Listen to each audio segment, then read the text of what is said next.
At the tone, the time will be football o'clock. That's right. The latest six rings in football things, brought to you by your friends at WEEI, Odyssey, and 2400 Sports, comes at you today with your pals, Nick Fitzy Stevens and Andy Jumbo Hart, resplendent and in extra good moods right now because, of course, we are recording on the morning of NBA Finals Thursday. Tonight at the Garden, you wanted Boston World. Well, you probably actually didn't, considering how many people continue to post memes and pictures and edits of the world bandwagoning against Boston because everyone hates us because they ain't us. But that's right. It's the Boston Celtics versus the Dallas Mavericks in the NBA Finals. A chance to end this interminable duck boat drought, Andy. That's right. It has been almost 5.5 years. To think that there are kindergartners toddling around the Commonwealth, the greater Boston sports universe, New England and beyond, having never seen a duck boat parade. Why? In fact, it was at last sight your New England Patriots, who are here to discuss today, who brought us our last championship, the improbable win of Super Bowl 53, a duck boat parade that I was lucky enough to ride in. Truly one of the greatest moments of my life. And I got to tell you, I've been jonesing for that feel. I just want that. I want the entitlement. I want the joy. I want the exaltation. I want the arrogance. I want all of it again. Can the Celtics do it for us? They're going to have to, because they have to. Yeah. The Patriots were the last parade, and they're the last team, I think, that is on the list of likely to get another parade anytime soon. So that's going to begin my takeaways from OTAs. Because, Fitzy, I got to be honest with you. Okay, you were there the other day, and you did. I would like to point out, we're going to do 3 legs today. A quick recap of OTAs, a little Patspourri, just a couple of random nuggets, a little junk drawer action, and then we'll do our latest in our Patriots offseason positional previews. Today, we're going to talk cornerbacks. Now, you did a podcast the other day at the end of practice, Andy. The latest of OTAs, the Meteor Patriots Media Cartel was invited to. Audio wasn't great. We appreciate Kevin Stone of New England Football Journal for taking a couple of minutes to work with you. However, they were literally laying pipe within like 5 feet of us, and real pipe. Whoa, not like what, bro? Entendre pipe. Probably because they were getting ready for Brady night. I'm sure there's all sorts of reconfigurations, adjustments, renovations, and fixtures being put in. We'll speculate about that coming up in the Patspourri. But anyway, so you did a recap, but let's just sort of tidy it up in a nice little 8-10 minute package here. What did you see the other day? Because everything I read said, get out the lipstick. This pig needs some dressing up, and it ain't looking so pretty. Do you know the answer to the trivia question, the first 0-17 team in NFL history? It has yet to happen, so I can't know it yet. I do know a few 0-16 teams, like the 2008 Detroit Lions. I believe it were the 2017 Browns, or 15, I believe. So, what would you say if I told you 0-17 is in play for your Patriots this season? Mother puss bucket? Come on. Come on. Yeah, and you know me. I'm emotional. I'm reactionary. It's part of my charm / annoyance. Eager to please. Very easy to get along with. The people's champion. All that. This passing game was putrid the other. I have never seen so many balls against air. Just a receiver running a route and a quarterback throwing that hit the ground. Like, your freaking flag football team can do that, and you don't even have a real quarterback. Like, you rotate. Who wants to be quarterback today? Who wants to be receiver? Oh yeah, it's your turn. They couldn't complete passes versus air. Then no defenders, no pads. 11 on 11, 7 on 7, nothing. No, this passing game right now, and I stand by that part of this. And people will get all pissy with me, but right now. And as Bill Belichick used to say, like, I checked the schedule. As luck would have it, we don't play a game until September. So now we don't have to be ready to play. Well, that's a good thing, because you ain't ready to play. This passing game under Alex Van Pelt and whatever they're doing, it just doesn't look good. And so that's the negative. I wanted to get the negative out of the way, because let me on the field. I said 0-17, and you know what the worst part of 0-17, me saying it was? No one around me said that's stupid. Oh, jeez. Nobody. There was nobody. None of the more positives, like our former colleague and friend Mike Cadlick, the Taylor Kyles of the world, Alex Barth over at the Hub. No pushback. Your boy Goose was there. Perillo was there. Giardi was there.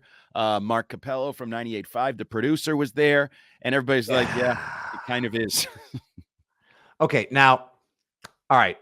I just sort of, to me, you want to get the negative out of the way so then we can try to go Pat's positive. And I to got me, plenty of Pat's positive we're going to get into. sure. And, hey, listen, you got nowhere to go but up. And now is the time to struggle. So let's, knock out the kinks and iron out the creases right now.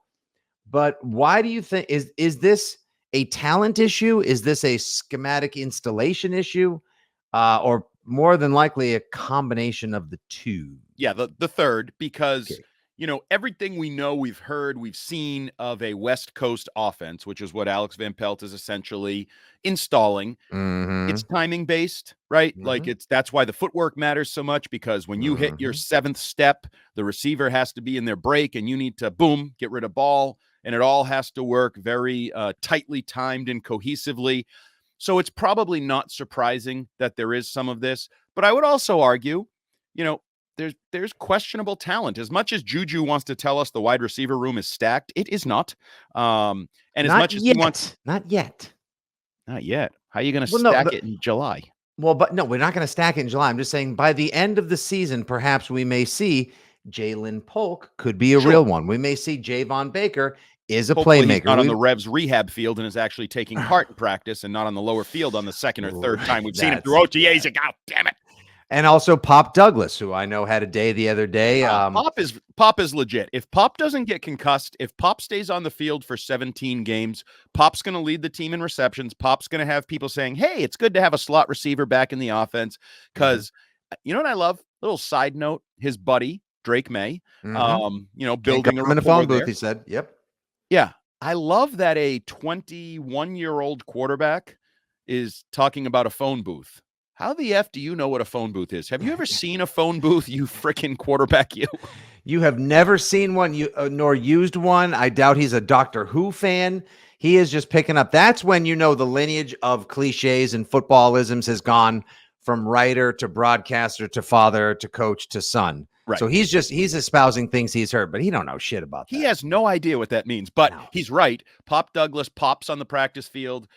I love he's the one guy, if you maybe bet on a receiver to have a good year, I would bet on, just because I think that talent is there, and I'm just going to hope he's durable and can stay on the field. Because everybody else the other day, Juju's on the side field during one drill. I'm like, are you already banged up? You just told us you were 100%, and now you're off working with an assistant coach, just doing like routes by yourselves. Javon Baker, as I mentioned, was on the lower rehab field. Tyquan Thornton did not pop the way he popped the previous OTA. So yeah, if Jalen Polk is good, I just think we've talked about this. Jalen Polk looks to me like a guy who's going to have a good, solid NFL career. I don't know if he's a, number one receiver, get excited. He's like Robin to somebody's Batman. Okay, he's a solid number two, And I think this team has a bunch of those. Baker is the guy that I'm leaving hope can be the number one playmaker guy. KJ Osborne, I've seen some ups and I've seen some downs. I've seen some this guy looks like a good, solid veteran receiver. Then I see a drop here or there. So yeah, the passing game at this point is a work in progress. I will say, Alex Van Pelt and Drake May seemed very upbeat talking about the passing game and the installation. And I will say your biggest takeaway, screw Andy Hart being a jackal who says they could go 0-17. Your number 3 overall pick elevated his reps, was taking reps behind Jacoby Brissett. Now, I don't want to say he's the number 2. I'm not willing to slide him in, for all I know, he's going to be the number 1. I'm not naming numbers yet, but it went Jacoby Brissett, Drake May, Jacoby Brissett, Bailey Zappi. So there was this rep rotation there. He bumped up from the previous OTA. I think that's a good sign.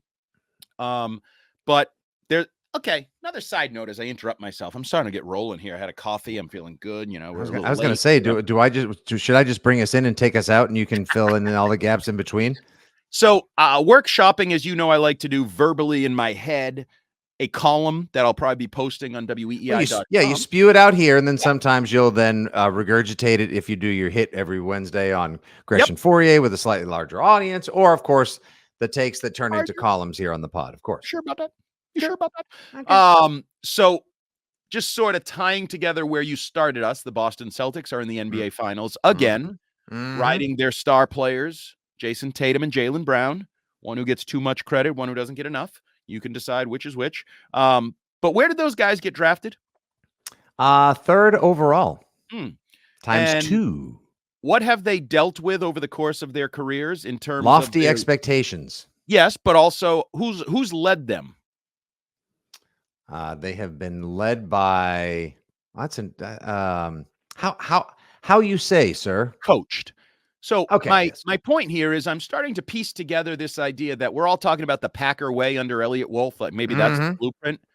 Why can't the Celtic way be the blueprint for Elliott Wolf and Gerard Mayo? A young, unproven head coach leading a young, unproven number 3 overall pick who some people thought could be the most talented. You know, there was some shuffling up top the draft, blah, blah, blah. And you got Jaylen Brown and then Jason Tatum.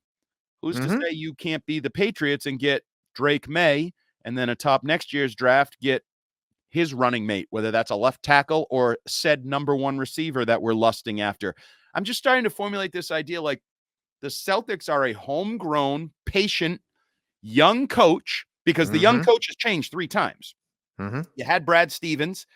You had Ime Udoka. Hopefully we avoid the reason you no longer had Ime Udoka. And now you have Joe Mazzulla. Yes.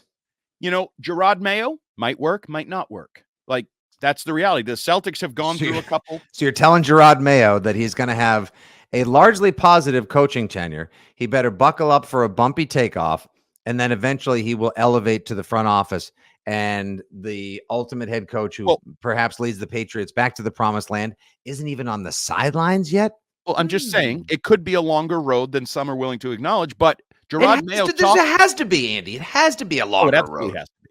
Gerard Mayo talked this week about how he's kind of a CEO head coach, right? Like that's the route he's chosen, the format he's chosen. He has a defensive coordinator. He has an offensive coordinator. He's overseeing everything. So I don't rule out the fact that in a few years, Robert Kraft, who loves Gerard Mayo, says the head coaching actually didn't work. But I think you could be a pretty damn good team president at the age of 40. Right. So I don't good talent evaluator, good motivator, great communicator. Right? He does. And I so right back at you with this. Idea? I think it's a solid idea. Follow the Celtics. Their number 3 pick is their superstar. He's all NBA. Have this guy turn into an all-pro quarterback. Boom. We're there. I can already read it as the headline on the Sunday 7 this week from Andy Hart. Might be the new Friday the Celtics. Oh, do we need a Patriots column on Friday? Isn't everyone going to be sifting through for Celtics information tomorrow? That's why it's a Celtics Patriots column. Something with a headline like, as Celtics enjoy Game 1 victory, Patriots ponder following their path to success. I might, and if the Celtics get doors blown off in Game 1, then he may want to save it for the Sunday on 7. The Olam K. Yeah, I was going to say, hold off on the Olam K. Yeah.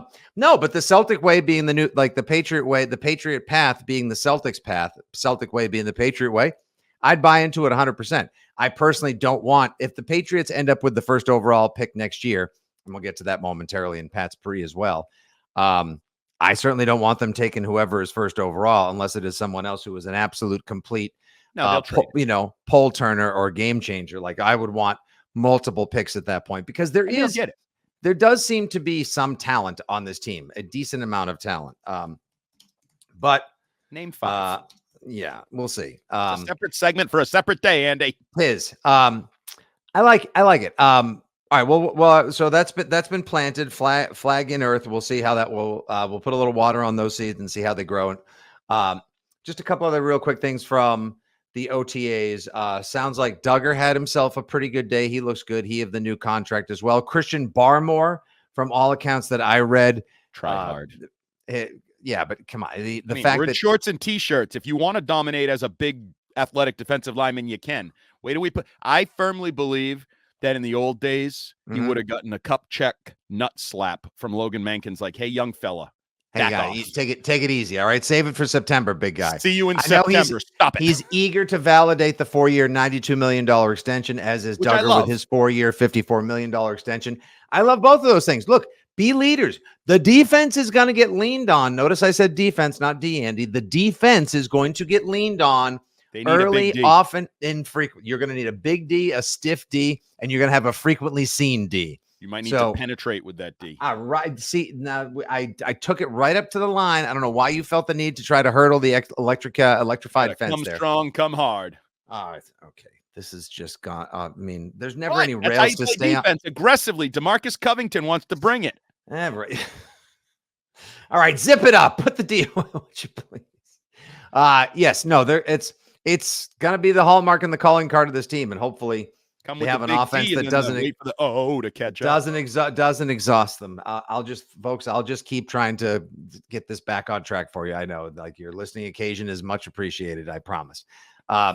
So defense looks good. The offense struggles a bunch. You do now see Brissett with May number 2. I don't think he'll regress and go back to 3. I think this pretty much has ended the Bailey Zappi showcase era. Joe Milton was there. I don't know how much you saw out of him. He does seem like Joe Milton. I've really seems like a good dude, and he is a freaking specimen. What a hoss this guy is. And I have this, correct me if I'm wrong. Sure. Sometimes I think these unicorn type players, supremely gifted athletes like Joe Milton is big, strong, fast, strongest arm you'll see, claims he can throw it 100 yards, whatever. The whole quote, only threw it 75 yards when he was 16 years old in high school. Right. Only. And I believe he said, obviously I won that competition pretty easily or something like that. He is such a nice, kind, affable, like, he doesn't have an air of like cock of the walk to him. Like, he just seems like the nicest dude, which I find really interesting. Like, almost a Shaq-like personality where you're like, wait, you're the biggest, strongest, most athletic person that you've ever known, and you're still a good guy, a good dude, a friendly, affable, demure, deferential, gentle giant.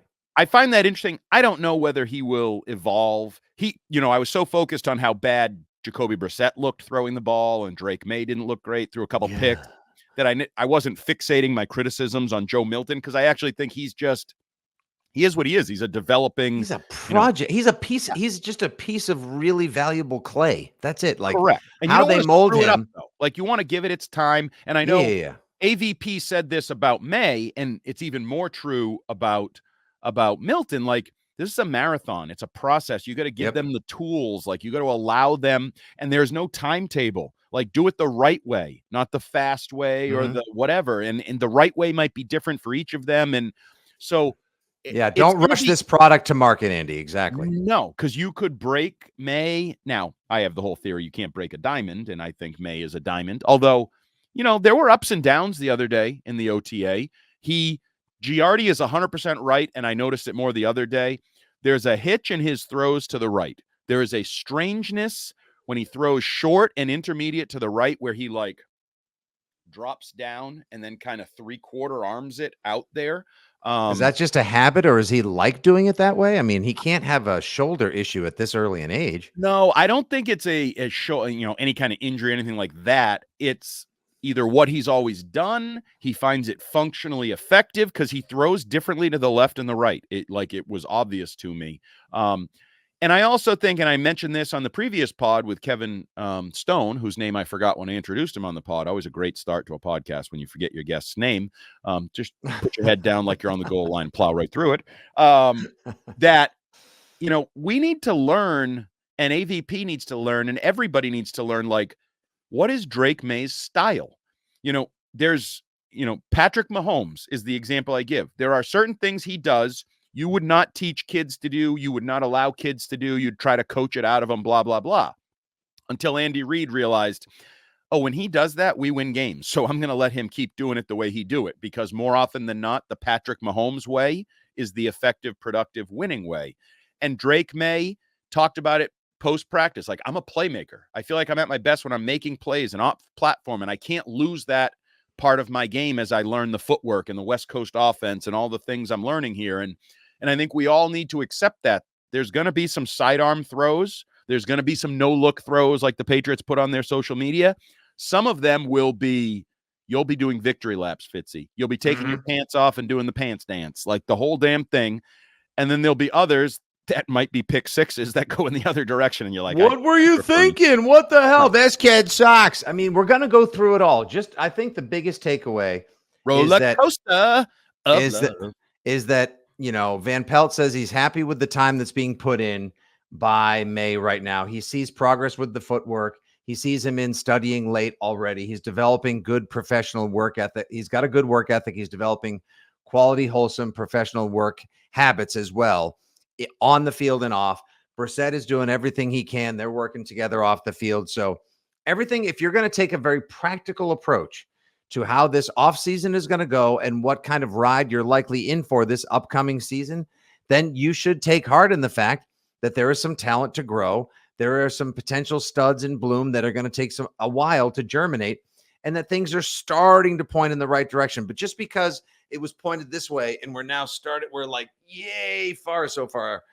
Don't expect it to just all of a sudden go midnight to 6 or 6 to midnight rather, and have everything just fixed all over again. Like, please, again, back to what Mayo said a long time ago. Yes, they'll be competitive. Yes, they'll try their ass off, but you have to be patient. It is going to take time. And I think all of your observations and everything else that we all read and heard about from OTAs the other day validates that as well. Now, for the latest, next week when minicamp gets underway during the week of Tom Brady's Patriots Hall of Fame retirement enshrinement, likely statue reveal, and the big, huge TB12 party on Wednesday, June 12th, make sure you follow at Jumbo Hard and at WEEI. Andy will be posting practice reaction minicamp podcasts right here to the Six Rings feed, talking with other members of the Patriots media cartel. And we'll do everything we can to keep you informed, analyzed, and up to date with all the goings on of your favorite Foxborough football team here on Six Rings and Football Things. And we are moving on here on the latest episode of Six Rings. Andy, let's just do a quick little Patspourri before we get to our third and final stage of this awesome football rocket. That, of course, being our latest Patriots offseason positional preview, the Pop. We're going to talk cornerbacks in a little bit, but there's just a couple things going on right now, or some notes I picked up along the way. What did you think of Belichick in Croatia last week, getting like what looked like I can only say, certificate of awesomeness from the president or prime minister of Croatia? Then he got to take in I think it was the Croats against North Macedonia. The Croatian team won. I think they played their ass off in front of Belichick. He's got like a jersey and a plaque from them. Again, I think that's great for him, like playing into his heritage, and his cultural lineage as well. And nobody, just continuing, for all the people, Patriots adjacent, who played for the team, worked for them recently a while ago, nobody, and I mean nobody, is having or deserves a better Patriots post-playing or post-involvement career than Belichick. The guy could not possibly be having a better year if he were associated with the team that's now currently rebuilding outside Gillette Stadium. Yeah, I think he expected to go right to Atlanta and be a head coach, and that didn't work out. So he swerved left, and he's enjoying life and doing some different things. Like, I believe he actually became a citizen of Croatia. Like, I think that was part of the whole, rundown. I think, yep. Now, I'll be honest, I don't really care. Me neither. I find it's just fun. No, it is just fun and interesting, but like I tried to flip it. Like, if somebody, I don't know, from I guess, soccer, some football coach from Europe, who I don't even know who would be the greatest coach of their generation over there. If he came to America, I wouldn't really give a rat's ass. Nope. Just honestly, I'd be like, oh, I guess that's cool. Good. Hey, great job. You had a nice career. Round of applause. Can we get on with the game? Yeah. But does that speak to how big a global figure Belichick is? Does that speak to the size and specter of the NFL around the world? Maybe it's a little bit of both. I think there's not a lot of other people named Belichick that people are familiar with worldwide. And also the Patriots became such a massive national export as we have come to see through the dynasty and through all the other videos and Brady's celebratory success. Like, maybe they're even bigger than we thought they were. And we thought they were a pretty damn big deal. Yeah. And he's brought up his Croatian heritage, and I believe both he and Nick Saban are of Croatian heritage. I think he joked once upon a time, like, two Croats in the division or whatever. He said he joked when he was in Miami. So that would explain a lot. So if we base personalities just of Croatians just based on Bill Belichick and Nick Saban, that's interesting. Not sure Croatia is a place I want to visit for the personalities. No, it's supposed to have gore. Are you kidding me? All the beaches, I believe. Yeah. Supposed to be gorgeous cities. Yeah. Enjoy the land. Your American dollar goes very far. The beaches are gorgeous. Topography is unparalleled. And delicious correct food, me if I'm wrong. Culture. Yeah. And this is something that I probably shouldn't just throw out there live, but you know me. But why not? It's a podcast. That's what people do.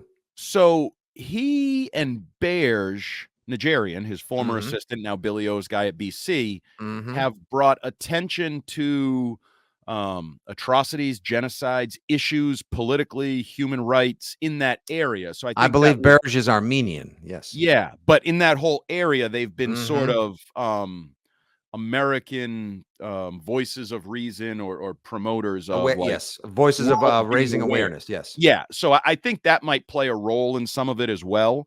Like that he and Berge, and he gave Berge the opportunity, I believe, at one of the White House visits to kind of elevate that issue and bring it to the forefront. So I think some of that may play a role as well. They've tried to be ambassadors to that area for the world. How would you ever expect to hear the words Belichick and ambassadorial in the same sentence? No, but he's, you don't have to like him, and you have reasons to not like him depending on who you are. He's an interesting guy.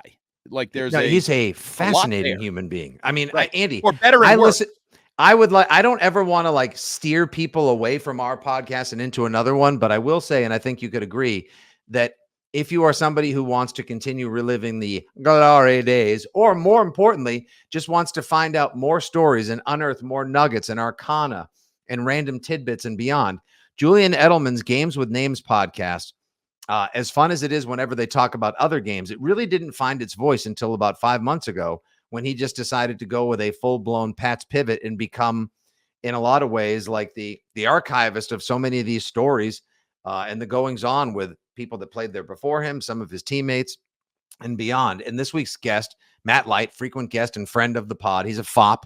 He's a Six Rings pal.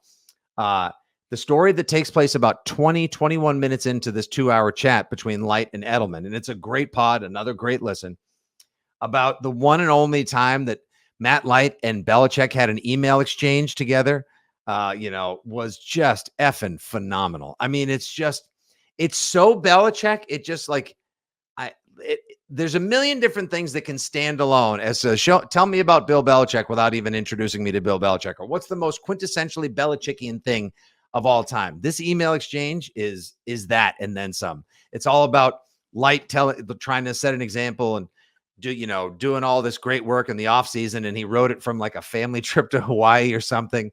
And Belichick claps back at him, and he's like, "What the F are you doing? Why don't you come back here and work on your footwork and be a better?"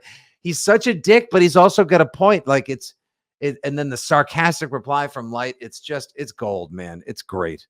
Yeah. Belichick subscribes to the truth is never mean theory. And those emails showed that when he said, like, yeah, come back, work on your footwork. Maybe you won't be the most penalized lineman we have or something. And like, right. So yeah, but he's not wrong, but his bedside manner. Well, even that sentence was something to the effect of, and maybe you won't be the most penalized lineman we have, a point that was proven yet again in the Pro Bowl. So I'm assuming Light had a penalty in the Pro Bowl or something. And that's the perfect Belichick way, because he's like, who keeps those receipts? My God. But he sees everything. He knows everything.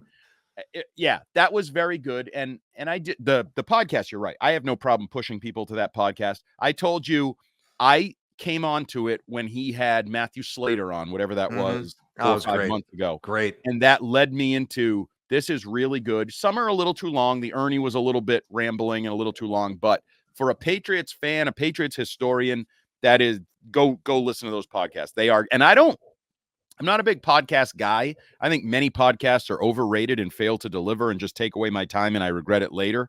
Edelman's podcast rarely does that. He's worth the investment of time.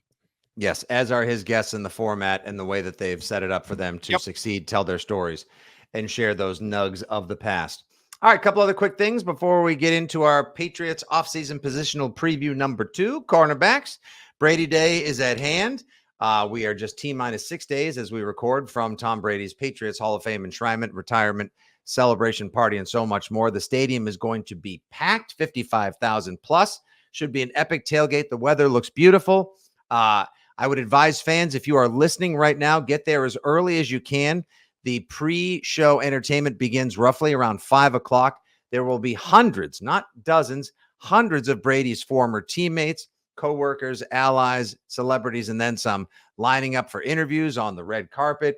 doing specials, talking Brady, sharing memories, and so much more. I have the good fortune of being part of the pre-show entertainment. I apologize in advance for nothing. I went suit shopping the other day. I'm trying to actually look like I belong. People will be like, who's that guy down there? Wait, is it pre-show entertainment or are you involved? All right. See, you had a chance. You had a chance there. You had a chance to say something nice. You chose the Hart way. That's fine. I wouldn't want it any other way. So I would advise everyone to get there as early as they can. There's going to be so much going on well before the festivities kick off around 7. And hopefully, just hopefully, because it is the night of Game 3, hopefully we have no confirmation. You're not hearing this exclusively or explicitly from me, but hopefully maybe they'll be able to throw some hoops on the Jumbotron so the fans have a little something fun to hang out and watch as they exit the stadium. Because, it is a luxury of Boston sports riches kind of night. So it Plus, could be an all-timer. He just did the video for their little video, all access or whatever. Great. It's a minute and nine. Well, Brady's production company, Shadow Lion, has been heavily involved with producing the in-season series for the Celtics as well. And then he lent his voice to the 1 minute and 9 second long hype video the other day, basically working in all of the "We Want Bostons" that came from the Heat fans and the Cavs fans and the Pacers fans and now the Mavericks fans. And Brady asked the question, "You want Boston? You sure about that?" It's a great question. Love me some Brady hype. It's been nice to get those vibes and feels going again. Anyway, and next week that it's going to be awesome. He was aligned with my guy JB. The way they cut the beginning of the all-in is very JB heavy with the 3 that he hit. That was massive. Killer instinct that Brady used to have. Yes, that's got some dog in him. Got some dog. Also, I think that would be cool if they did play the Celtics, put the Celtics on the big screens at Patriot Place and Gillette Stadium. Oh, heck yeah. You'd have people in bars spilling out in a Patriot Place in the stadium. Like who wouldn't want to hear the roar of 50 to 60,000 people together when the Celtics hit big shots? And, the group, like we live in a world where everything is streamed and serialized and compartmentalized. And there's never that group dynamic of sharing an experience together, except maybe concerts and game days. But to be able to do the Brady night and then have like a group watch like the Garden. I love the fact that Boston's finally catching up to the rest of everyone else and having watch parties at the Garden for games 3 and 4 to bring the spirit and the rally unified fandom together for Celtics fans. I hope the Garden is packed. And did you notice that the t-shirts for tonight are, as you got Boston. We want Boston. Love it. You got Boston. Oh, now they better not go out and get swept or something. Now don't go shit the bed. Exactly. Prove everyone wrong, because the Celtics for the first time are actually an underdog in this series, as more national media have picked Mavs in 6 or 7 than the Celtics in 4 or 5. Underdog or just media picking? I think they're the favorite. Well, they're the favorite, but that's from a betting perspective. That's what a favorite means. Okay, well, I'm just saying the national media has underdogged the Celtics. So who gives a flying? All right. I'm just saying. I was looking for motivation. All right. It's like ESPN projecting the Patriots to have the #1 pick. Who gives a flying? If you don't agree with that or think that, Fiddler's fudge bag. I know. And also, by the way, yes, Andy brings up, I mentioned it in the first leg of the pod, ESPN has done a far too early, and all the other places have too. FanDuel, DraftKings, CBS Sports, 33rd Team, etc. Andy's favorite website, Pro Football Focus, saying the Patriots will have a top 3 pick next year. No, ESPN says right now their models and projections say the Patriots will have the first overall pick next year. So that's what happens when you go 0-17. All right, full circle, they call that. Last 2 nuggets. Both of these take place in Minnesota. Justin Jefferson paid 4 years, $140 million, $110 million guaranteed, and dare I say, worth it. Yeah, especially as he now embarks on it's his team, because Kirk Cousins is gone. So it's it's not Sam Darnold's team. No, it's not JJ McCarthy's team yet. They hope it will be, and he's part of building whatever and whenever that transition takes place. But it's his team, and I think you're going to get into this. If you're not going to get into this, I'd like to get into this. The answer to the question of which was the last team to go 0-17, I asked you earlier. How about the answer to the question of best alternate uniform in football? Oh, by far, if you haven't seen it, and by the way, I was going to say, just make the quick joke. You say, like, whose team is it now? Justin Jefferson's? I may posit that it's N'Keal Harry's team because he's moving to tight end with the Vikings. No. There we go. All right. That nugget has been. I wouldn't let N'Keal Harry hang around with Justin Jefferson just in case there's some sort of weird, like, negative osmosis that rubs off. Exactly. Just get that irradiated dud out of my area. Just like I've been reading also Chase Claypool, most impressive receiver at Bills camp. That doesn't say very much about everyone that's been catching passes at Bills camp. And also Zach Wilson, supposedly the most impressive quarterback in Denver. That doesn't say much about how Stidham or number 12 overall pick Bo Nix are looking so far as well. But yes, Andy, all the kids, and I mean all the kids, if we loved those iced out Bengals uniforms, wait till you get a load of the Winter Soldier uniforms on the Minnesota Vikings. They just debuted them online this morning. Rarely do we all ever agree about anything on IG or especially Twitter, but smokes, everyone has agreed these are the best alternate uniforms in all of football.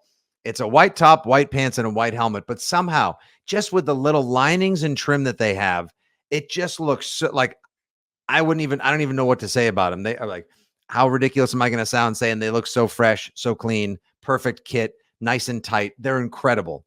Absolutely incredible. Yeah, I don't wear football jerseys, and that's a different topic for a different day.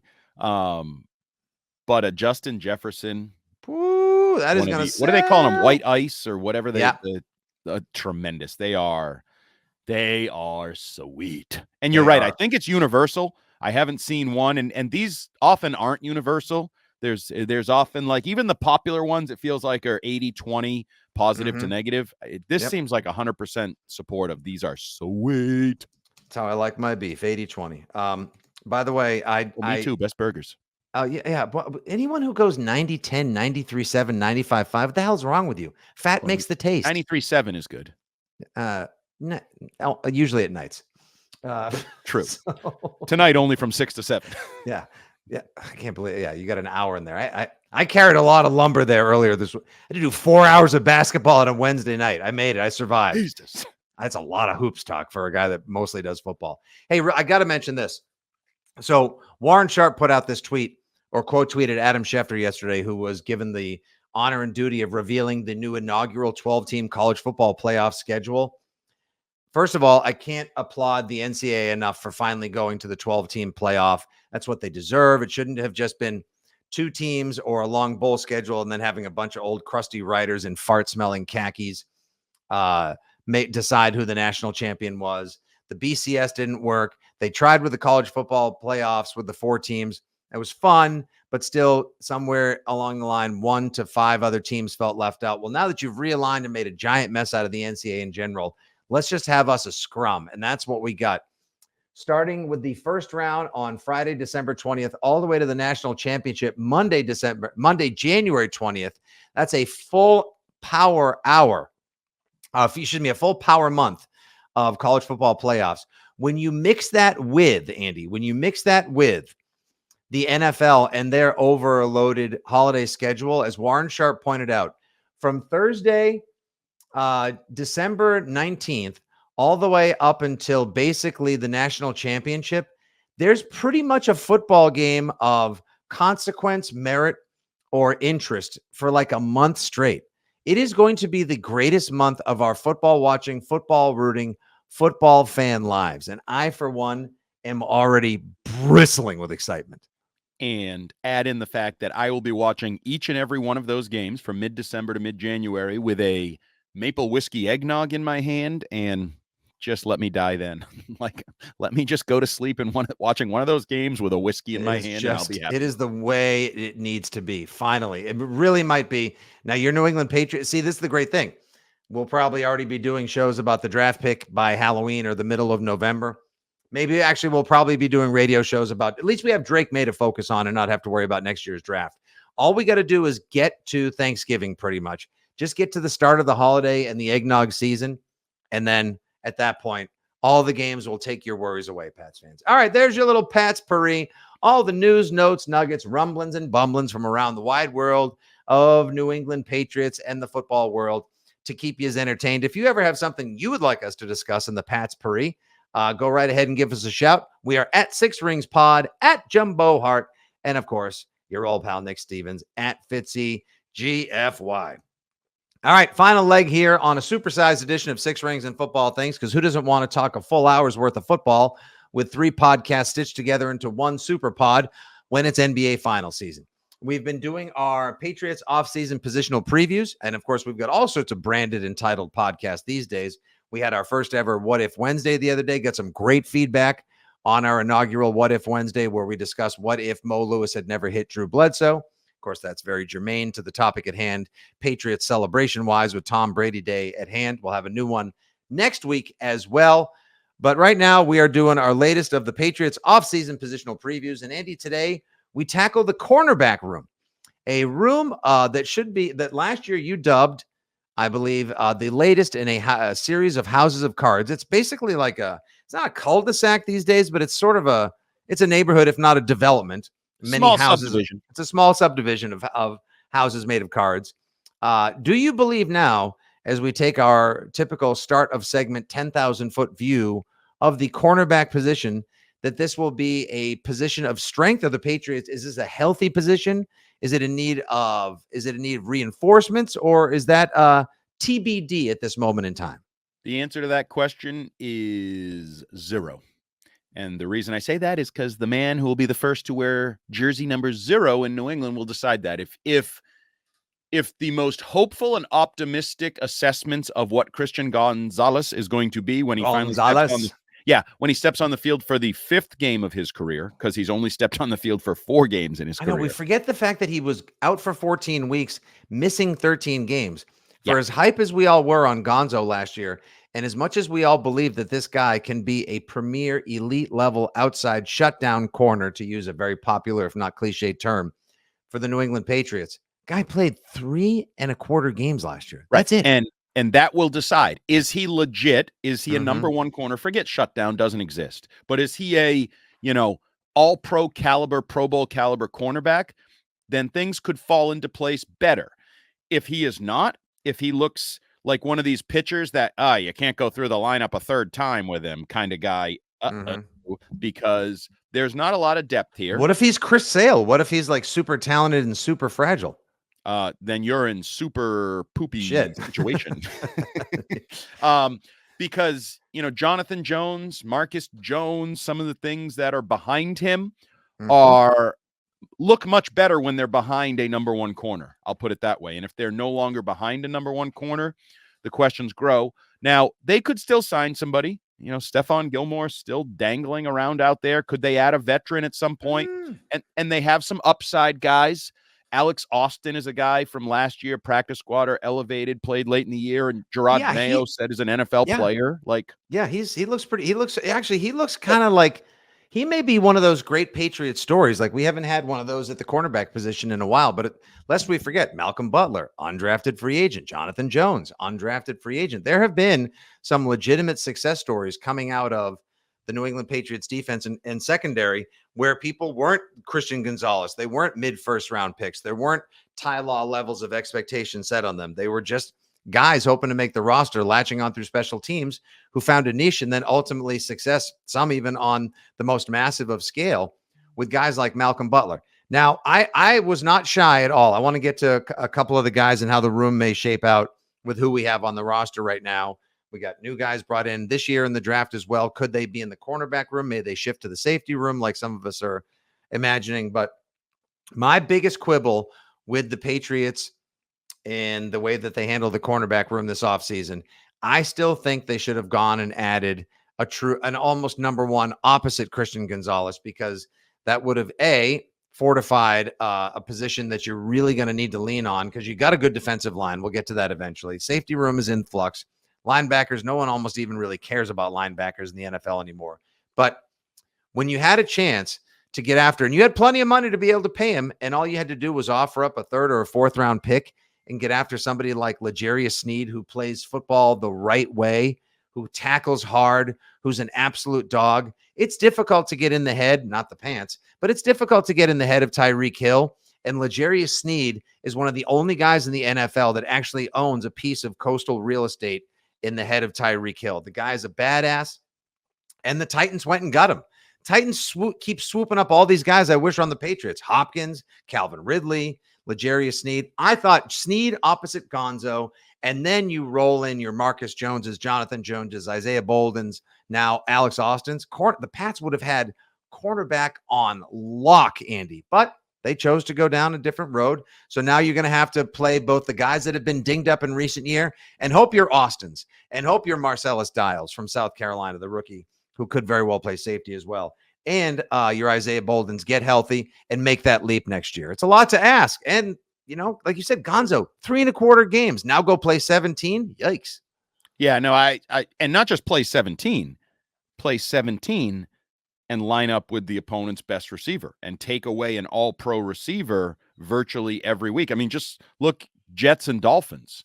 You're going to Garrett Wilson twice. You're going to take Waddle and/or Hill multiple times. Like he was, the recently just paid Jalen Waddle 3 for 84. Must be nice. So he not Especially only in has to Florida. be healthy, he not only has to prove he's good, he needs to prove he's good against some of the highest level competition, because that's what a number one cornerback does, because most teams, not named the Patriots, have number one receivers, have elite weapons that you're expected to at least attempt to neutralize. And, you list all those names, and I think Patriots fans are probably like Alex Austin, Isaiah Bolden, Azizi Hearns, like that's not a real person. Come on. Now, he's going to be getting reps. But you may learn to like him. And I know fans are going to get on me because I disliked this guy at the early part of his tenure as much as anyone. I think you may miss Miles Bryant. As much as you may not want to admit you're going to miss Miles Bryant, he played a lot of reps and was a much better player at the tail end of his tenure than he was when he was getting bitch slapped around the field by the Bills. Like Isaiah McKenzie owned him. I felt bad for him. But Miles Bryant, second Gonzo went out, the first pass play was a long one to CeeDee Lamb with Miles Bryant in coverage. I think he was in coverage. There's a lot of space between the receiver and the corner. Don't be rude. Don't be rude. No, I admitted I turned and complimented Miles Bryant one and many a times in the second half of the season. Truly a Belichick guy, not great at any one thing, good at a lot of things. And the best thing was he was willing to do whatever the coaches asked. He went out there, special teams, safety, slot corner, outside corner. Doesn't mean everything was his forte, but he did it all to the best of his ability. Like that, in a lot of ways, is truly what the Patriot way is or was all about. And if we're talking about Miles Bryant come October, November, it means things didn't go well in the development of other guys to fill those roles. And, it might mean there's some injuries and guys aren't ready to step up. Like Jonathan Jones, I like, but he's not getting any younger, and I still don't love him on the outside. I think you're at your best defensively when Jonathan Jones is in the slot, and somebody this would be his 8th season in the pros coming up, by the way. Yeah, and that's a long career. That's a lot of wear and tear. So, yeah, it's an interesting position, but I'll go back to it. I think it all kind of is hingent upon Christian Gonzalez proving that he is a developing stud at one of the 3-4 most important positions in the game of football. And if he's that, then the dominoes behind him will kind of fall into place. If not, then the cards behind him will fall apart, and this defense that's supposed to be the strength of the team might get picked on. Now, we talk about Jonathan Jones playing cornerback outside on the outside. We preferred him on the inside. He was one of the best slot corners in the NFL. Acquitted himself pretty well in 2022 on the outside in a position of need. Had to last year. T. Higgins game, though? Remember when T. Higgins bitch slapped him? Yeah, I do. But you know who had a big pick in that game was Marcus Jones, who had himself a nice rookie year all around, scoring an offensive touchdown, defensive touchdown, special teams touchdown. First rookie defensively in the NFL to do that since, that's right, primetime himself, Deion Sanders. Then we saw neither hide nor hair of Marcus Jones last year because he got injured. He also had a labrum issue. He was IR'd for the season early. So now he's come back and said, I think I heard him on the Dan and Ninko podcast saying he's 100% healthy. He's full go. He's ready to get after it this season. What are your overall early 2024 expectations for one of the most dynamic playmakers on the Patriots who may be forced to play mostly just defense this year because kicking rules got changed and there's a glut of, Kendrick J. Osborne's, other Kendrick Bournes and other people at the receiver position? I think he is one of the more intriguing players on the roster because I think as you said it, playmaker as a rookie, showed he could Mm-hmm. do a lot. We were at the forefront of, yeah, he should be on offense because you don't have any offensive playmakers. We were right. You gave him the ball. He scored. Thank you. 6 rings, wins again. I've said this a lot. I actually am not sold he's a great cornerback. I think he might be better with the ball in his hands and as a returner, as an offensive weapon. Cornerback, pretty good against Devontae Adams, though, in the Raiders game that shall not be named. Consistency is key at corner, and I'm interested to see what he brings to the table. And honestly, we may not know. Like, he'll probably have some matchups with Pop Douglas in August on the practice field, and we can start to assess those good matchups. Good matchup.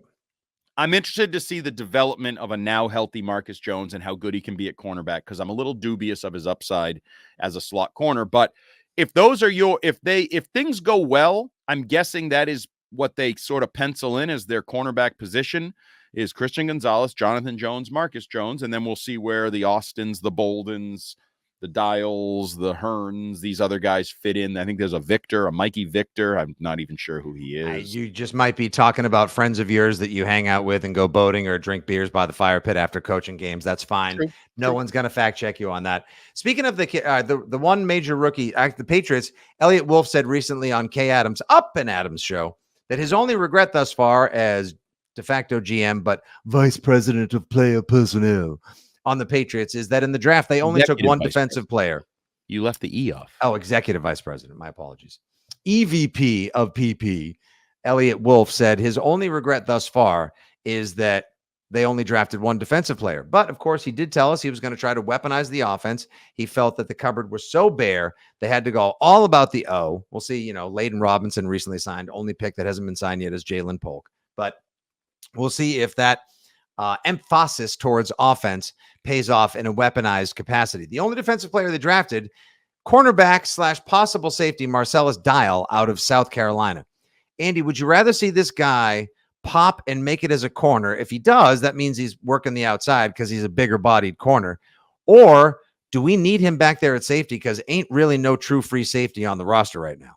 Yes, would be the answer to that. I would like him to develop at both positions because what about then maybe Isaiah Bolden, who looked good last year till he suffered that unfortunate head and neck issue against the Packers in the preseason. Is he a corner, or could he potentially get shifted over to free safety? Because again, pressing need. Absolutely. Like, they haven't had a true free safety. The guys that they've invested in are Peppers and Duggar, bigger box safeties, guys like that. You have Mapu, who is a bigger linebacker / safety hybrid.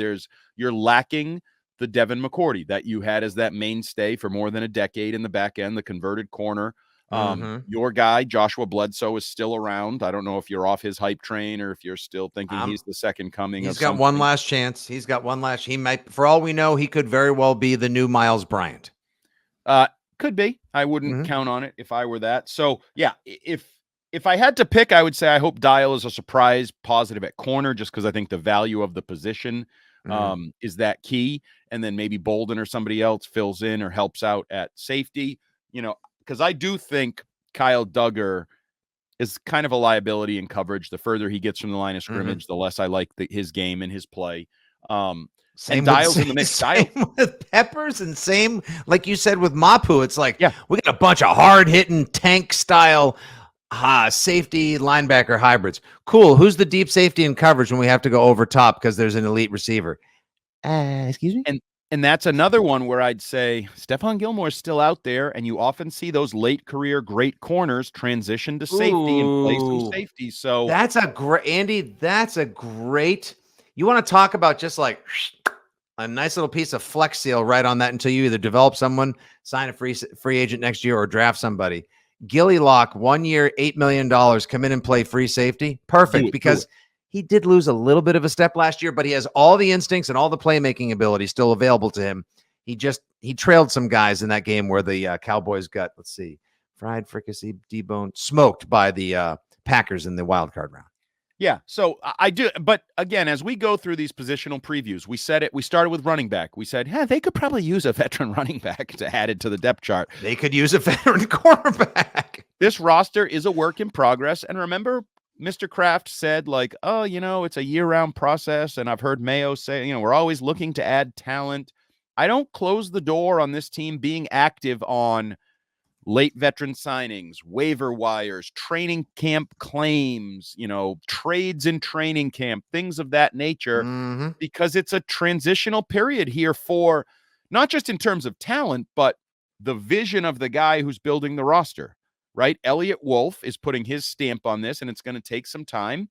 So I think you should look for them to be active, trying to add, like, for example, your guy Stuber is gone, and he was claimed by somebody. Like, they're going to continue to tinker with the roster comings and goings to make it better, more talented, fill it out, but also make it in the vision of Elliot Wolf and Gerard Mayo and Alex Van Pelt and the offensive and defensive schemes that they're looking. So I would love a Stephon Gilmore signing, whether it's for safety or corner. Will they invest that kind of money? Do they see that as good return on investment for a team that maybe is going to win 0 games? Or is that just sort of pissing away money for no reason? Well, you feel free to piss away money for no reason to spare us the embarrassment of having to talk about another 27-3 loss on the Six Rings postgame show this fall. Andy, we will end with this on our latest Patriots offseason positional preview. And of course, next week is a little wonky for all of us, folks. We'll try to get our What If Wednesday and our Patriots offseason positional previews in. But of course, it is Tom Brady week. So we've got an NBA finals. Andy and I have a lot of duties to attend to at the stadium, in mini camp, talking Celtics and more. So we will do our best to try to stay on brand, on schedule, on target with all of these things. And well, if you guys would like to also get involved and tell us which position you'd like us to preview next, go ahead. Once again, as always, at FitzyGFY, at Jumbo Hart, and at Six Rings Pod. Like, share, review, smash that, subscribe, and tell your friends to hop in and join us. Andy, I want you to pick an adjective as we leave this latest positional preview. What one adjective would you choose to describe the Patriots cornerback room heading into 2024? One adjective. Because I'll give you mine. Okay. Curious. I think it is a very curious position, in so much as I am curious to this one could either be fantastic or, guys, what are we doing here? We're throwing a bunch of slot corners on the outside, undersized, underman. Gonzo can't stay healthy. He's on an island by himself trying to lock down the entire secondary. You get a bunch of safeties that want to run right into a brick wall. No one in the back end.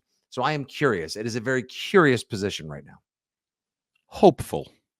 Because I'm going to say that from Gonzalez being the one to Jonathan Jones being every bit the underrated player that many in this building at Gillette Stadium believe he is, to Marcus Jones evolving as a dynamic athlete, and even Alex Austin's of the world and Isaiah Bolden's proving that they are developmentally strong.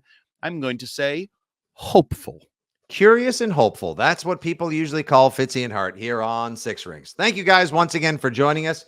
We'll be back next week with mini camp, reaction podcast, Brady Day stuff, hopefully some What If Wednesday action, Patriots offseason positional previews, everything you need as the diehard, constant Foxborough faithful member, 24/7, 365, all Patriots football, Pat's pal and Foxborough friend that you are. For Terp, for Hart, this is Fitzy and everyone involved here at WEEI Odyssey and 2400 Sports. Thanks for listening to the latest Six Rings and football things. We will talk to you soon. Good day. God bless. Go Celtics. And of course, as always, go Pats.